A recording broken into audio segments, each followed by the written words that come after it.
Hi friends, எல்லோருக்கும் வணக்கம்.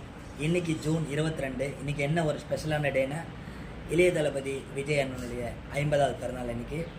So Vijay ரசிகரான நான் முதல்ல பிறந்தநாள் வாழ்த்துக்களை விஜய் ரசிகர் சார்பாக முதல்ல தெரிவிச்சுக்கிறேன். Wish you many more happy returns of the day. Vijay அண்ணனுக்கு இனிய பிறந்தநாள் நல்வாழ்த்துக்கள். ஆனால் இன்றைக்கி போல் என்றைக்குமே நீங்கள் சந்தோஷமாக இருக்கணும். நீங்கள் இன்னும் நிறைய படம் நடிக்கணும்னு நாங்கள் ஆசைப்பட்டோம்.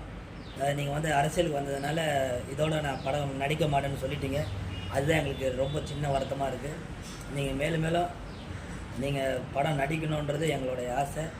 எனிவே அது உங்களுடைய மனசுக்கு எப்படி இருக்கோ. என்ன, நாங்கள் விஜய் ரசிகர் சார்பாக நாங்கள் எங்களுடைய கருத்துக்களை நாங்கள் சொல்லிக்கிறோம். நீங்கள் கண்டிப்பாக அடுத்த படம் இந்த கோட்டுக்கு அப்புறம் நீங்கள் மேலும் மேலும் நாங்கள் உங்களுடைய பட வாய்ப்புகள் நாங்கள் எதிர்பார்க்குறோம். இந்த பிறந்தநாளுக்கு நீங்கள் என்றைக்கு போல் என்றைக்குமே எந்த நோய் நொடி இல்லாமல் கடவுளை உங்களை நல்லா வச்சுருக்கணும். ஆண்டவ புண்ணியத்தில் எல்லோரும் நீங்கள் கள்ளக்குறிச்சியில் கூட இப்போது விஷவாயு சாராயை பிடிச்சி எவ்வளோ பேர் இறந்தாங்க. அது கூட நீங்கள் போய் பார்த்தீங்க. உடனே ரொம்ப விஷயம்லாம் பார்க்கும்போது நீங்கள் மேலும் மேலும் உங்களுடைய பணிகள் தொடரணும்.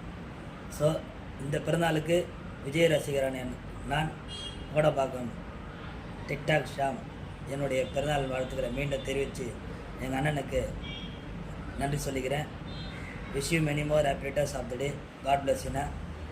ஹலோ ஃப்ரெண்ட்ஸ், இந்த ஸ்டேட்டஸ் பார்க்குற அனைவரும் இளைய தளபதி விஜய் அண்ணனுக்கு உங்களுடைய பிறந்தநாள் வாழ்த்துக்களை சொல்லி இந்த பிறந்தநாளை சிறப்பாக நம்ம கொண்டாடுறதுக்கு கடவுள் நம்மளுக்கு ஒரு நல்ல வாய்ப்பு கொடுத்துருக்காரு. அதுவும் 50வது பிறந்தநாள் ரொம்ப சந்தோஷமாக இருக்குது. மீண்டும் எங்கள் தங்க தளபதிக்கு பிறந்தநாள் வாழ்த்துக்களை சொல்லி விடைபெறுகிறேன். நன்றி, வணக்கம்.